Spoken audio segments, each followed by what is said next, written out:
Ni kita bagi peringatan dan amaran yang telah diberi berpuluh tahun yang lepas, iaitu nak kata buruk pada orang, jangan terjebak dengan hukum qazaf. Apa qazaf?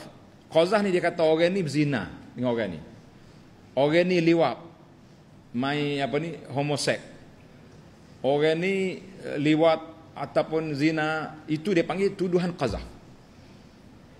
Tuduhan qazaf hukumnya 80 kali sebab. 80 kali sebab. Dan si penuduh tu kalau tak ada bukti, fasik, faulaika humul fasiqun. Karena itulah kita beri peringatan kepada, tak kiralah walanu walaum ke apa ni, yang ada ceramah politik ke ceramah apa, jangan buat tuduhan kepada orang kalau awak tak ada bukti.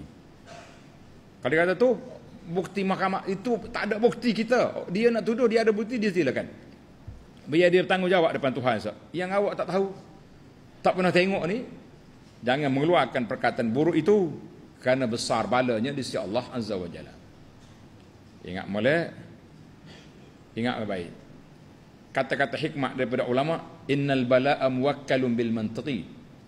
Bala tu dia mari dengan ucapan. Kadang-kadang ucapan kita tu bagi bala bagi. Kita duk kata orang tu, kata orang ni, tuduh orang tu, duk qazah orang ni, na'udzubillah. Kita minta berlindung dengan Allah Subhanahu Wa Taala. Nanti terkena pada keluarga kita, nak jawab apa? Jangan duduk berani-berani tuduh-tuduh orang kalau tak ada bukti. Kalau nak main politik, ceramah politik je lah.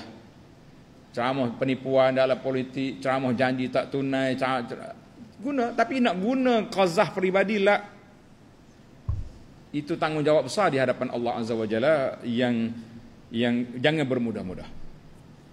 Wa ma 'alaika illal balagh, kita hanya menyampaikan nasihat. Nah.